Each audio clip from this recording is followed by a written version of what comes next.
Welcome to this week's episode of Rookie Roulette, where we are covering Philadelphia 76ers rookie Jared McCain. I know I too am starting to get worried about the curse of Rookie Roulette, as after the first episode, Donovan Clingan got hurt.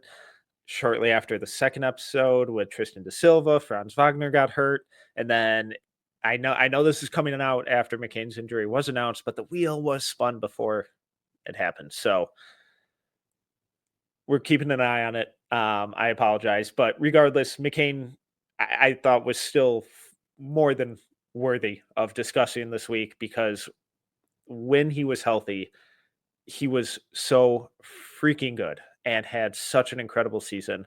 So make sure to stick around. I have an awesome interview coming in the next couple minutes here with Sam DiGiovanni from Clutch Points. Provided a ton of really good insight on McCain and the 76ers in general, and especially kind of how they're barely treading water based on their defense. So stick around for that interview. With McCain, though, he ended up being the 16th pick to the Philadelphia 76ers, shooting guard out of Duke.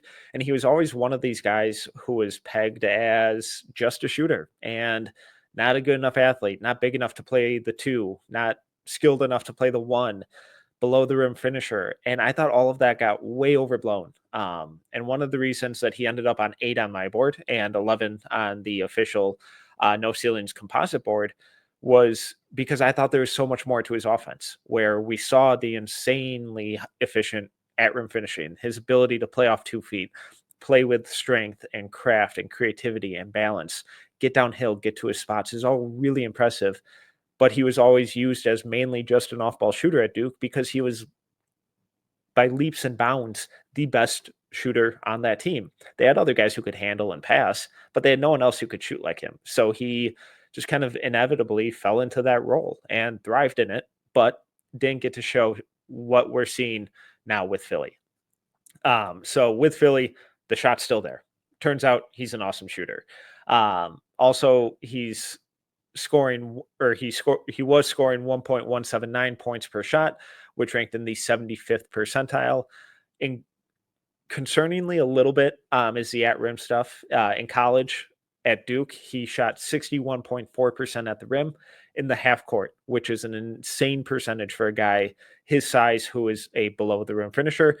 This year, it's down to 48%. And I talked with Sam about this a little bit, but my conclusion is more that it's a rookie learning hurdle rather than his freshman year being a fluke. So long term, I don't have any major concerns, but he's struggling to kind of he was struggling to kind of adjust to the size, explosiveness, speed of NBA level rim protectors. Looking at just the jumper, 80th percentile on all jumpers per our friends at Synergy, 80th percentile off the catch, but still 75th percentile off the bounce. And we're seeing a shift in his shot distribution where at Duke, it was about a 60-40 split in terms of shot frequency, with 60% of his shots coming off the catch and only about 40 coming off the bounce. This year with the 76ers, it was pretty even, more of a almost identical to a 50-50 split, which is really encouraging. And again, a testament to him having so much more in his game than he was allowed to show at Duke. Additionally, speaking to that growth and those underlying skills, his assist rate at Duke was just 10.7, but this year it's up to 17.1. So by no means is that like an elite playmaker or anything, but it's a testament to him having so much more passing ability than he was allowed to show. I'm going to run through a whole bunch of just kind of lineup data here. It's tricky because the sample size is so small and this team was never complete. You know, none of Paul George, Tyrese Maxey, Embiid, and McCain were all really healthy together for a legitimate amount of time to make any meaningful decisions.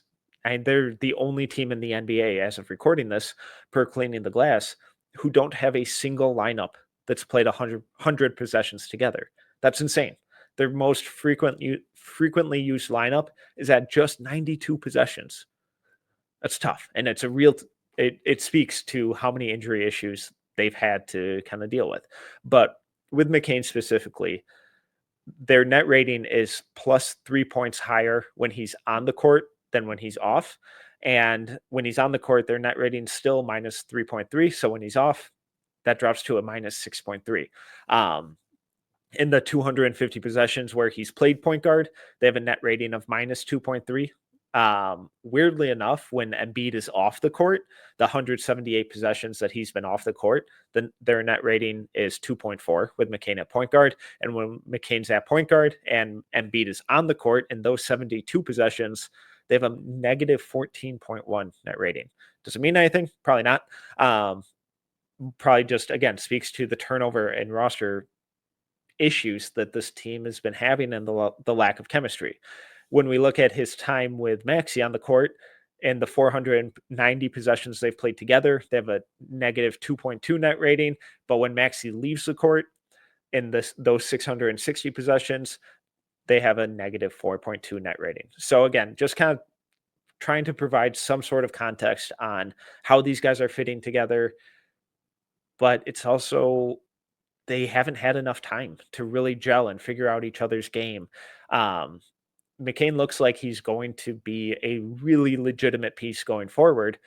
But the trick is the 76ers have to get healthy, and it sucks. Injuries are the worst. Please turn them off. Please go into user settings, scroll down to injuries, turn those off. It would make life so much more enjoyable.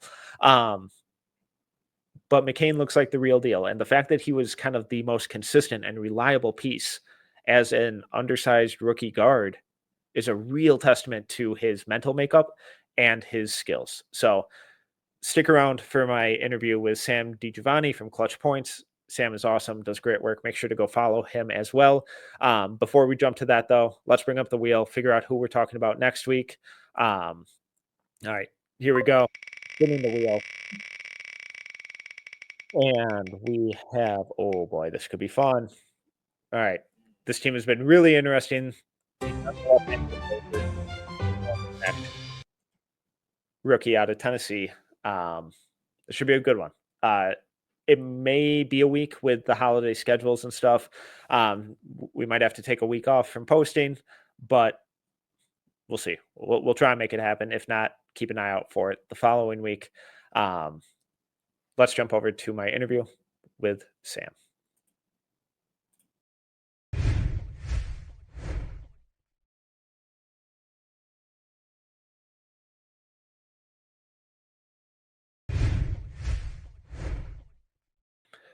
Thrilled to welcome on this week's guest to talk with me about Jared McCain from Clutch Points, Sam DiGiovanni. Sam, how's it going? It's going good, man. I mean, as good as it can in Sixers land. There's always something going on with them. I'm excited to talk about McCain.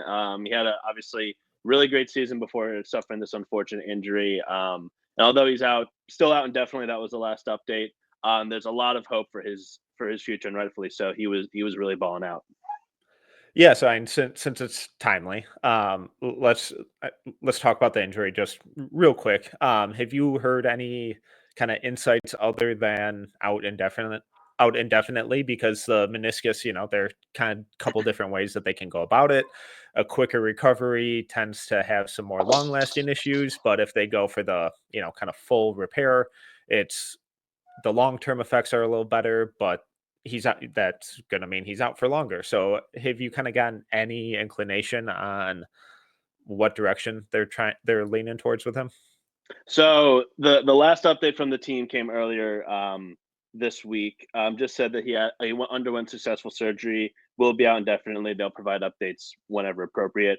Nothing yet as far as a specific timeline for him.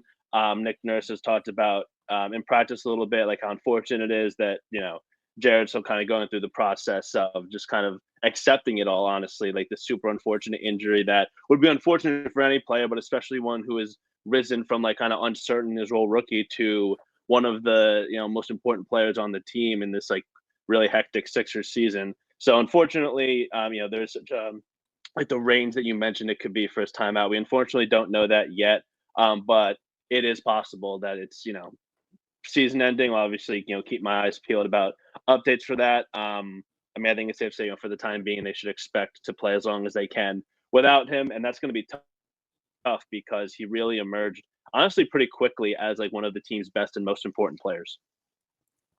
So McCain was obviously the 16th pick out of Duke. Um, he ended up at 8 on my board personally. I really bought into him being far more than just a shooter, which is what he kind of consistently got billed as. What was kind of your initial reaction on draft night? Just kind of big picture when he fell to the 76ers at pick 16. What was your initial reaction of the pick?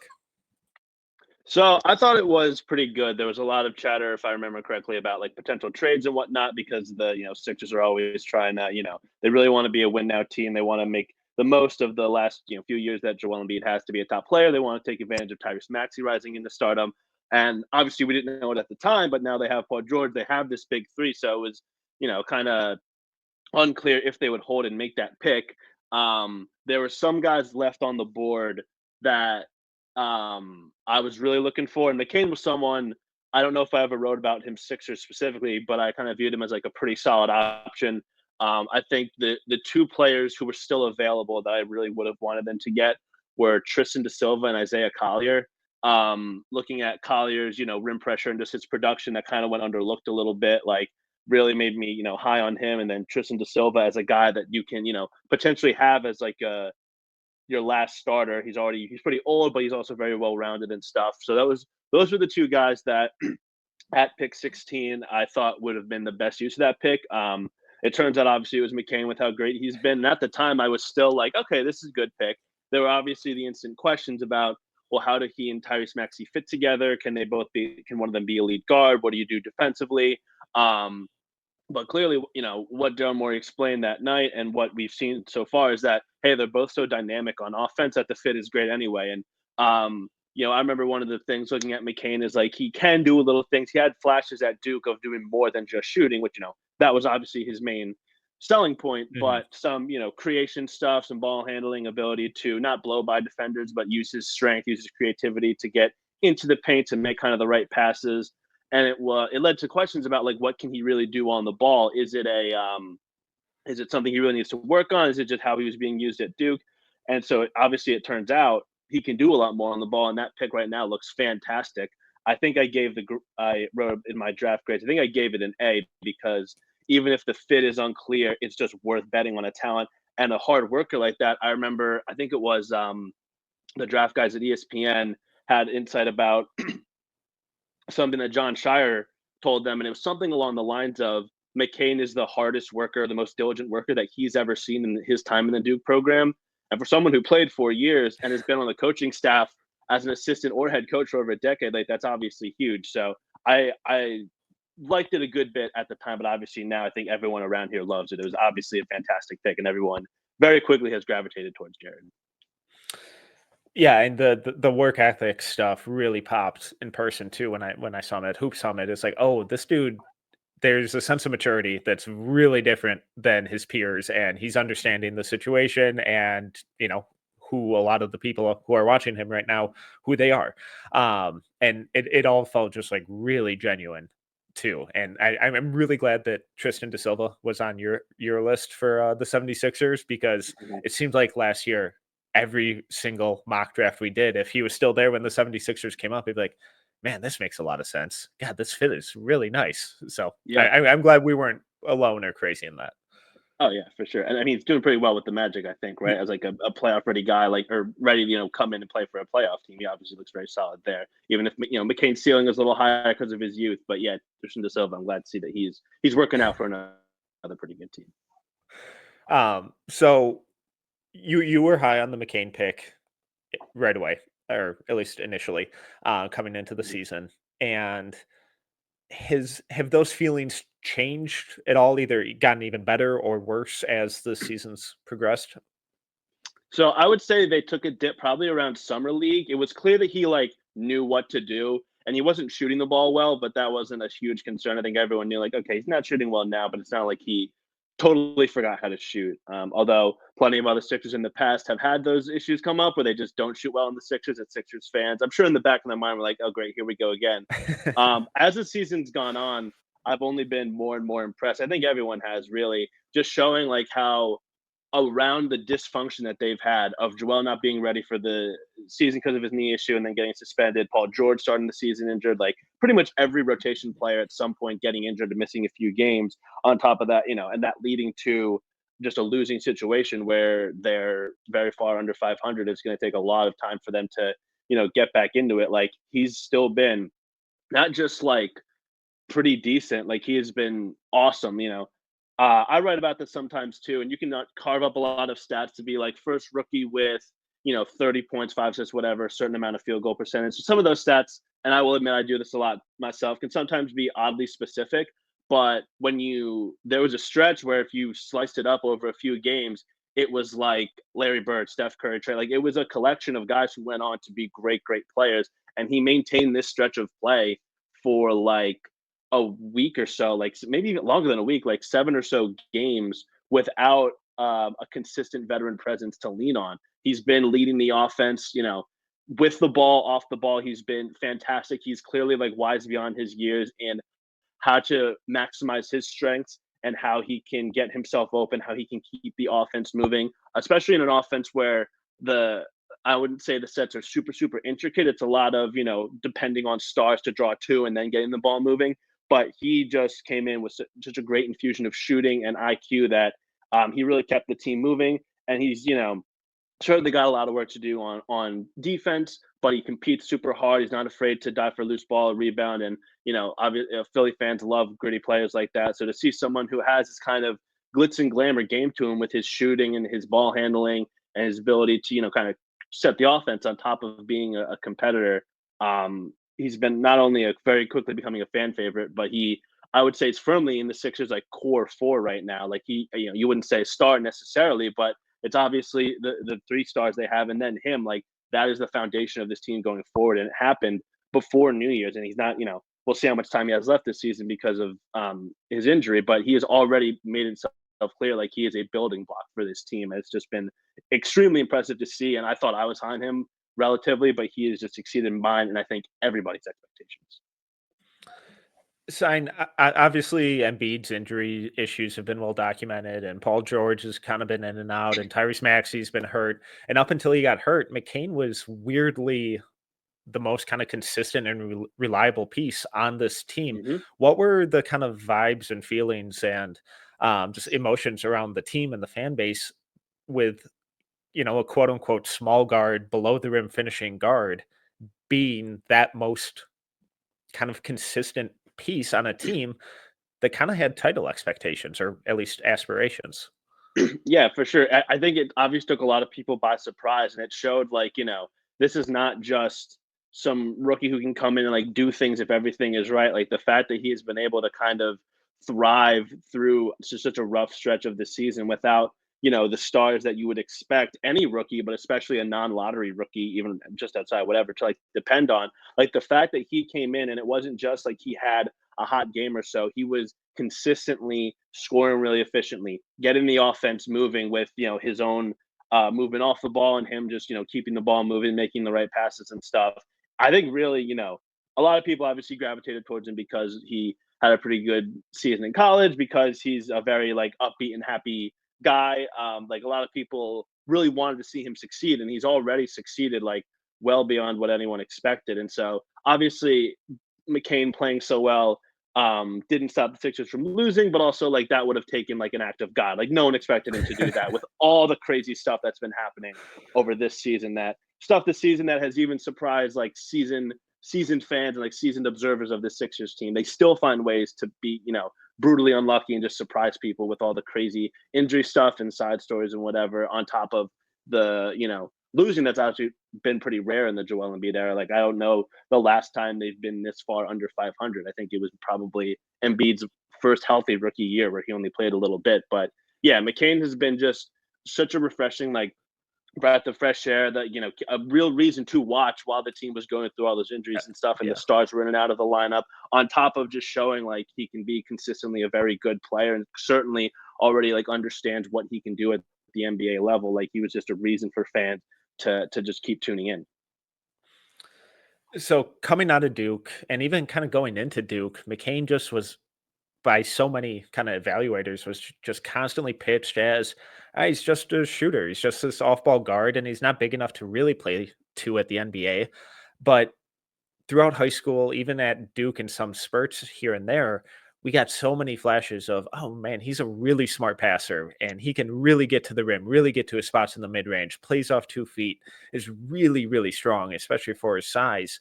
Um, so I the shooting has still been there this year, but it seems like he's doing so much more on offense and kind of finally being empowered to explore those different aspects of his game. Some of it due to necessity, based on injuries and lack of performance or whatever, but also just because of that. That's kind of how good he is. Is when we kind of think about what's been the most impressive aspect of his game so far? Is it some of that? Is it the shooting? Is it the fact that he was able to just kind of step right into a somewhat dysfunctional situation without a bump? For you, what's kind of impressed you the most with this rookie?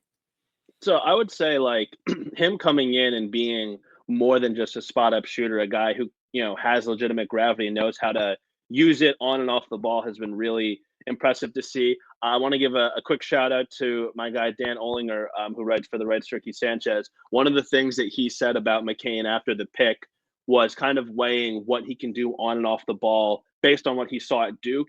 And I think he hypothesized correctly that because of Duke having some other guards that were better on the ball than off the ball, on top of a high usage big in Kyle Filipowski. That was just the role that McCain was best suited for the team. Yeah. It was kind of building off of, okay, are these flashes legitimate? Are they flashes because they're weaknesses, or is it just because of what Duke needs to keep itself going as a team? And I think it's shown clearly now that it was pretty much just Duke kind of asking him to like fit a different role, and it showed his versatility even in that specific role, but also now with a bigger role in a bigger, platform, like a better league to do it in. He's hit the ground running relatively. Like he obviously came off the bench first and then he made his way into the starting lineup. Nick Nurse kind of flipped with him in and out of the starting lineup before he got injured.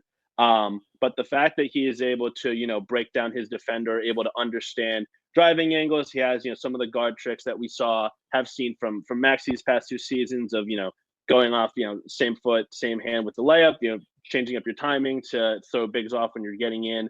McCain's strength, certainly his ability to kind of create enough driving space. And even if he doesn't have a step, like he's able to kind of bump or spin and like pull up for a mid-range shot Mhm. that looks great on top of just the relocation. Like, Sixers fans were correctly looking at him and being like, that is not that he's the next Steph Curry, but that's stuff that Steph Curry does. And even a lot of Warriors fans I feel like I've seen have been like, oh yeah, that is a lot of stuff of what Steph does. So even if it's not, not putting that label on him specifically, but Right. just the fact that you're taking elements of Steph's game, like some of the stuff that makes him great, like from a rookie, is just beyond anyone's comprehension. So the feel for his own strengths and the ability to really create, get the offense going is super super important because especially in the time, I think most of his games he's had at least one of the big three to help him out.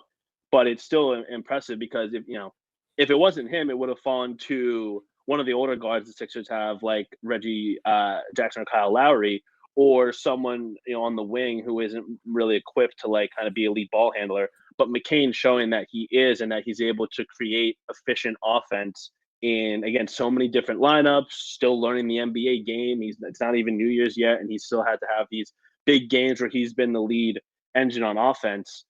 It's just super, super impressive. And again, to circle back to Dan's point, I think it showed that he needed to be an off-ball guy at Duke because it suited what his teammates were going to do. And he's proven already in 20-something games that he's more versatile in an offensive role than anyone really thought. Yeah, and that was one of the points. I'm glad that you mentioned Dan pointing that out too, because and that was one of the things that I kind of kept pushing all last year of like he's being just an off-ball shooter at Duke because he is leaps and bounds the best off-ball shooter on that team. And they have some other guys who can handle the ball and initiate the offense, but they have no one who can, you know, plant their feet and get shot ready and transition as quickly and effectively as him, who can run off screens and hit movement stuff. And then we would, as the season kind of progressed, we slowly saw that rim pressure and mid-range shot creation start to creep in, and that ability to play off 2 feet and the balance. And I mean, he was one of the best, small, quote unquote, small guard finishers around the rim in the half court last year. And he was over 61% in the half court at the rim. That number is unfortunately down to 48% this year. You expect some sort of drop off going against NBA rim protectors compared to college. It's a different world. But and with that kind of specifically, are you concerned long term about that? Or do you think it's just kind of an adjustment period, figuring out those different angles and the speed and the physicality and just how much bigger and more explosive the rim protectors are at this level compared to college and high school? I think it'll definitely take an adjustment period because, obviously as athletic as he is in general, compared to the NBA game, he is, at least as far as, vertical athleticism, like he's not one of these super high flying guards who's, Yeah. small, but like makes up for it by finishing above the rim. But I do think, while he, continues to adjust to that, gets his rehab done, whatever, and then, next season and in the years to follow, I think he's shown that he's smart enough and he's crafty enough that he'll be able to find ways to get that done. He's already pretty strong. Like he can, kind of get his way through, carve out space to get his shot up. And I think his, shooting touch is good enough to where he could finish in a lot of different ways at a lot of different locations inside the arc. So I think it will be a different calculus for him than it would be for, another guy his height who's like more athletic. But I think that he's already shown a level of craft with the ball, craft shooting it, like that he'll be able to figure it out. I'm interested to see how it grows. I think he'll, once, everyone knew he was coming in as a shooter, but I think as teams figured out more and more, and it's like, hey, you really can't leave him on the perimeter. He'll just turn that into, pump faking, getting by guys, and working on his footwork and stuff. Like he's already so mature so quickly in the NBA level that I'm optimistic that even if that's probably going to be the weakness of his game, like one of the weaker points, it's not going to be something that's so weak that you can't play him big minutes or play him in playoff settings. I think he will like figure it out as his career goes on. And I think they've shown enough of like that mid range pull up game where even if he's not constantly getting to the rim and, really deep drop defender, it's like, all right, cool. I'll pull up short and just knock down this 10-foot jumper instead. And his scoring touch is insane. So I'm kind of with you. It feels way more like, oh, hey, welcome to the NBA, Rook, and less like, oh, I forgot how to make a layup type issue. Yeah. Kind of long term or looking forward. How do you view him and Maxi kind of just playing together and fitting together on both ends of the court? Because obviously, they've both been injured, limited sample size so far, but negative 2.2 net rating when Maxi's on the court with him and 490 possessions. When he's off, it's negative 4.2 and like 660 possessions. Do you think that they can play together and really thrive as this dynamic offensively focused backcourt? Or is it really just kind of depend on is Joel Embiid healthy or not? And is the front court healthy? And is there some size and athleticism to kind of insulate those guys? I mean, everything with the Sixers, of course, kind of depends on Embiid's health. For sure. I think, yeah, I think at the very least, like it's worth giving more of a sample size too, right? This is, for whatever flaws they have, like together, whatever too much overlap there is, like they've both shown that they're hardworking enough and good enough to where it's worth playing together. Like I've seen some Sixers fans talk about them as just, oh, they're just another Dame CJ pairing or stuff like that. And I do understand that to a point, which was good. I don't. Right, that's what I was gonna say. It's like it's not a They had bad quite a bit thing. of Like, success. yeah, that was a obviously that backcourt had its flaws, and truthfully, I don't think either one of those guys will be as good as Dame at his peak, which is fine because that was a super high level. But that's especially a good thing, especially when you have a player like Joel Embiid, right? Like the Dame CJ pairing only got to one conference finals, because they were the two best guys, right? Imagine if those guys got to play with like prime Anthony Davis and they had a big man who could give them 20 and clean up a lot of stuff on the back end, which obviously, again, no one really knows with Joel's injuries and stuff, but at his best, he's more than capable of doing that. Like he can be the offensive engine that gets them even more open shots. Like he's just not a guy you can leave one-on-one when he gets his position at the nail or in the post or whatever. And having shooters like that, especially, and guys who can attack the rim in their own different ways, like I think that's super valuable to have. I do think it also definitely depends on the wings. Like if you need to insulate those guys defensively to a degree, like you need to have good size on the wings, good defenders on the wings. Paul George this season, he's been fun to watch offensively, but it's actually kind of funny that the Sixers offense has been a lot worse with him on the court because of his Mm, own flaws. Like he's so ball dominant that the mm, lack of free throw attempts, the reliance on tough shots, the turnovers, that all kind of bleeds into the Sixers. And a lot of this is because like he's had to be the lead guy, so it's kind of understandable. But defensively, he's already shown like he's still got plenty of it. Like he's still super smart, he's super athletic and versatile. That even if he's not the guy he used to be, he's still very good. And I think Sixers are gonna continue with him. And I think they also need to continue finding the right fifth starter, whether it's someone like Caleb Martin, Kelly Oubre, Gershon Yabusele. If it's someone they need to trade for in the future, I would guess it's probably that's the right move for them going forward. But at the very least, in the next few years, like it's worth it to try Maxey and McCain together as the starters. Like the offense you can create with just those two and Joel Embiid, like that's already fantastic. And now you add a guy who's as skilled as Paul George, even if he's a little overwhelmed by his high usage role so far this season. Like that's like another guy. Like the spacing is great, and someone else who can just help in there. Like I do think that pairing Maxey and McCain, even if there are some obvious um, cons to it, there are also some massive, massive pros that for a Sixers team that wants to make them, is in a championship window or, believes that it extended it, it's worth trying out and not necessarily just trying to, ditch right away when they both come back. Like they're definitely both good enough and fit well enough to where they should try them as the starting backcourt going forward. and I mean, I would kind of assume that going into next season or once McCain is healthy, whenever that is, that he kind of just slots right back into that starting guard spot next to Maxey, given his production and effectiveness already. Mm. When we look at just some of the lineup numbers, and obviously with the Sixers, it's all tough right now because it's such small sample sizes. But like their net rating is 3 points higher when he's on the court than off.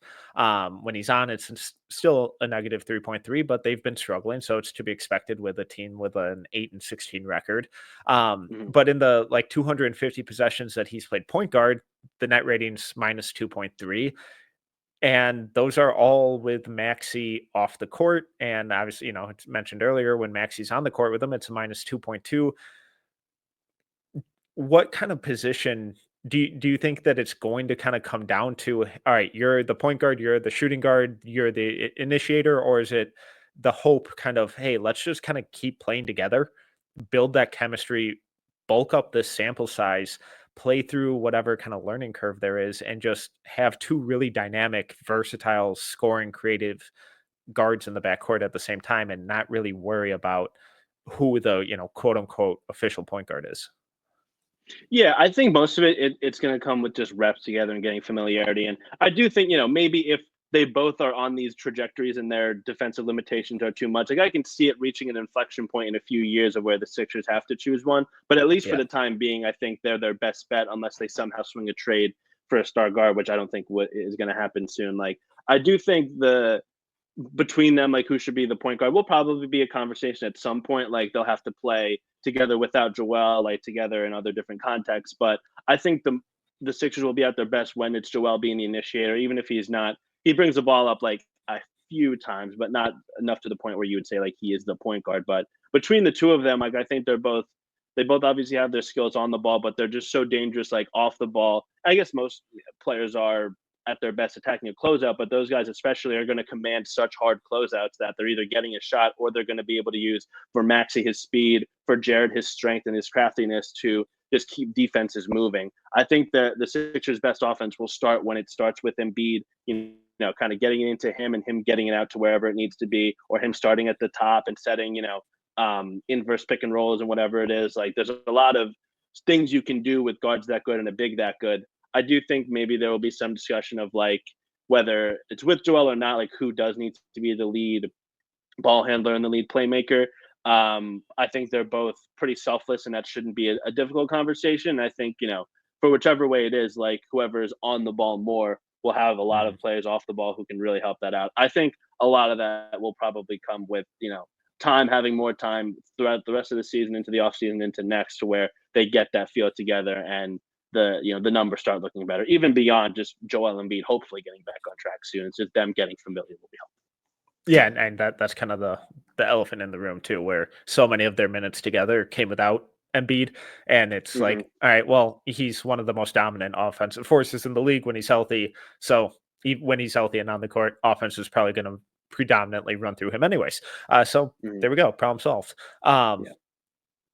have there been any like red flags or things with McCain's game that you're really concerned about, either from an individual level or kind of how it affects the team in a bigger picture sense going forward?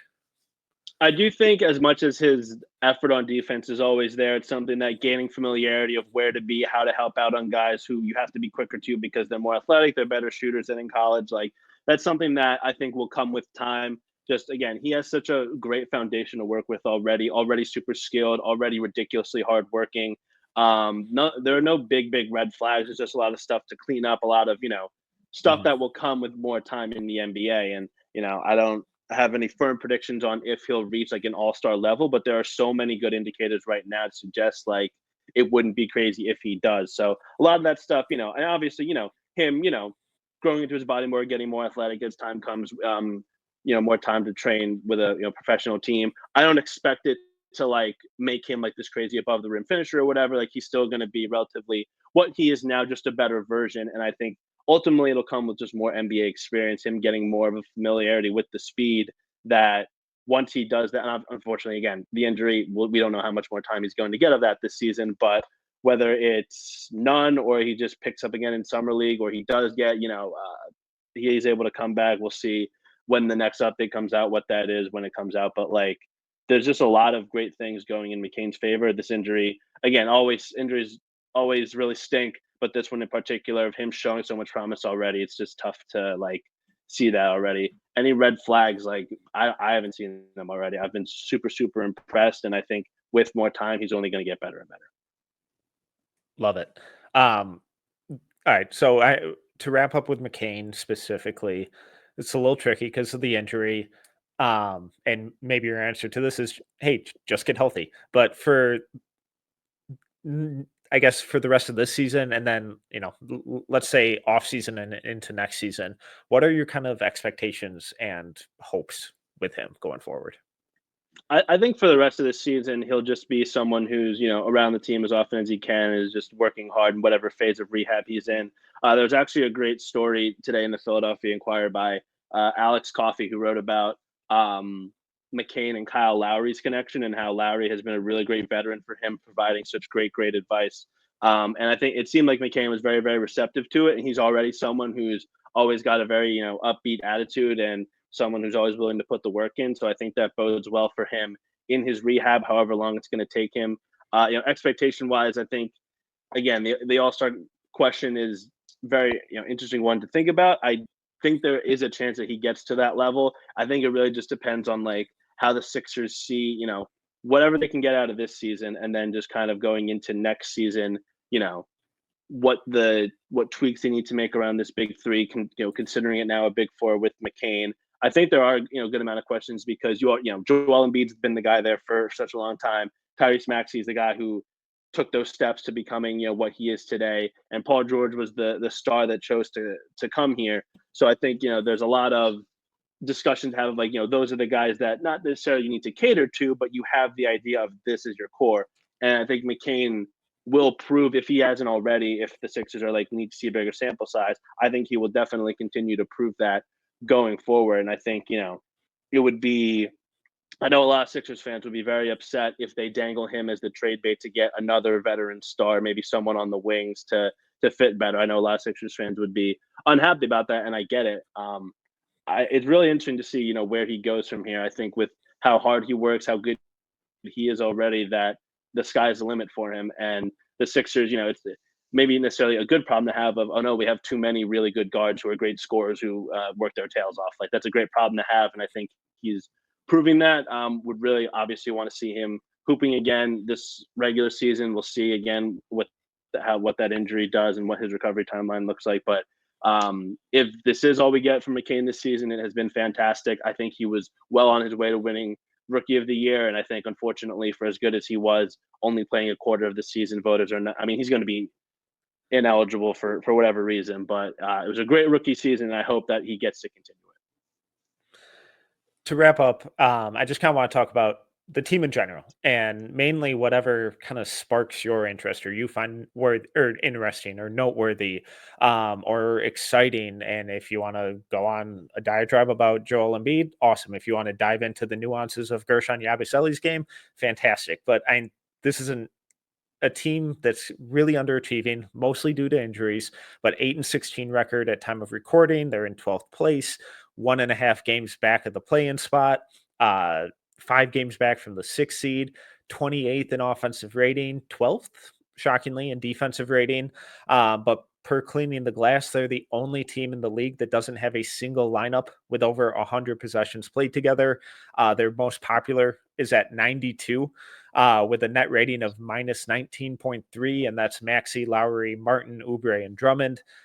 I don't know if any of that sparked anything for you, but with this team kind of currently and going forward, what really just kind of stands out or either gets you excited or really worried? I think the thing to definitely worry about is their offense. Like, coming into the season, there were certainly a lot of questions of do they have enough playmaking? Like, obviously, you're looking at these three stars, and if the offense is based around, okay, well, someone's going to get doubled, let's just swing like that. Like, there's at least, somewhat understandable, but I think it's also pretty clear that with those keystones removed, some of them have been for weeks at a time. Like, there just seems to be no other answer, and McCain was that answer for a little bit, even if the rest of the team was too deficient in 3-point shooting, which has been a huge problem also, and that contributes to it. Like, if they don't have a lot of guys who read the floor to super high level, and even if they did, it's probably going to be to someone who's shooting somewhere in the low 30s or 20s from three. Yabusele has been a very, very pleasant surprise. A lot of people are excited about him. His lineup versatility. He's had to play a lot of five because Embiid's injury, and Adem Bono, who in his few minutes has been pretty impressive as well, but he's also a rookie drafted in the second round. Like, you don't want to throw him into the fire right away. So Yabusele, for what they got him for coming over from overseas, has been really impressive. Offensively, they just got to find a way to instill more creativity into it, find a way to create more advantages and draw two defenders through some motion or playing at a faster tempo when they don't have these stars. And it seems that they should just never assume it because of the injury problems that two of them have and because of the luck that they as a franchise have. They just got to be able to overcome those in some way. Defensively, it's been pretty impressive. They do a good job of forcing turnovers there. I know this off the top of my head because I wrote about it earlier today. They're one of three teams whose opponents have a 15% turnover percentage. The other two are the Thunder and the Magic. So that is something they really have going for them, even if their opponents still shoot really well against them. They don't have much strong rim protection without Embiid. They don't have a lot of great size on the wings. They've had to play a lot of 3-guard lineups and stuff like that with a lot of older veteran players. But the fact that they've managed to be an above average defense without Joel, who at his peak is a very, very, very good defender, they've been able to kind of hold it down. And I think that's the reason why they have 8 wins instead of 3 or 4. They've been able to do that. So I think if he is fortunate enough to not get injured for a long stretch of time, I think they're going to be a potential, maybe not defensive juggernaut, but they'll be a strong defensive team with enough guys on offense to get them going. I would say another maybe concern is Tyrese and Paul George. They can both look great at times, but the consistency with both of them, with Paul relying so much on these very tough jumpers that he has clearly shown an ability to make, him, with how great his game is, he can be very fun to watch. But as I mentioned earlier, it doesn't necessarily lead to great offensive efficiency for the whole team. And the same can be true of Maxey sometimes, trying to get off these tougher shots that are that he is less adept at because Paul has had so much time to work on this in his NBA career. Maxey is still just now starting to become a veteran. He still clearly very much needs to grow as an individual creator. And I think Nick Nurse and the coaching staff, they obviously don't have the absolute best roster without Joel or one of the other stars, but I do think they have enough pieces to where if they dig deeper into their bag on offense and they come up with more creative stuff, or if they just place more of an emphasis on just get out in the fast break as early as you can, try to hunt early offense at most. I think that'll be a part to them, winning more of these games when they're shorthanded, which they really had to do early in the season, but now we're definitely going to have to do, or else they risk falling out of the playoffs. And if they are out of the playoffs, but kind of close enough, they're going to lose their pick to the Thunder because their pick is top 6 protected. This next month or so is going to be really important to seeing, like, okay, do we want to try making a shot at making the playoffs, or do we just need to play cautious, execute, selling a little bit and try to get our pick back? That's going to be a tough sell, especially because of last year. Daryl Morey kind of kept the slate clean so that he could have this big offseason that he did. So to do it in 2 seasons in a row, even if it's offset by injuries, I think is going to be a really tough sell. So there's a lot of things that could, happen with the Sixers. There's a few signs for optimism in an otherwise pretty rough season. And again, I think a big way, even if it's later in the season, just seeing Jared McCain again would be great for them. Get more data on him, see that he can, make it back.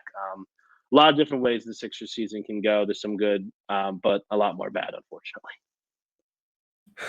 Sam, this is awesome. Thank you so much for taking the time. Please tell everyone where they can find your work, where they can follow you, how they can support you. They can find me on Twitter at by Sam DiGiovanni, or mostly on Blue Sky. I think I just have just Sam DiGiovanni. I was able to get there first before any others with my name. And on clutchpoints.com, if you go over to the Sixers tab, that's most of my stuff. I'll be there, covering this wonderful, wonderful team. That's always super fun. And thank you again so much for having me on. Like, I've been a fan of No Ceilings for a little bit, so getting the chance to come on one of your guys' shows has been awesome. I hope we both get to see Jared McCain again going forward. And yeah, again, thanks again, man. I really appreciate it. Yeah, I appreciate the time. Sam does awesome work. Everyone go follow him. Really insightful Sixers stuff, as you obviously just saw. And you can find so much more of that over at Clutch Points. Sam, thank you.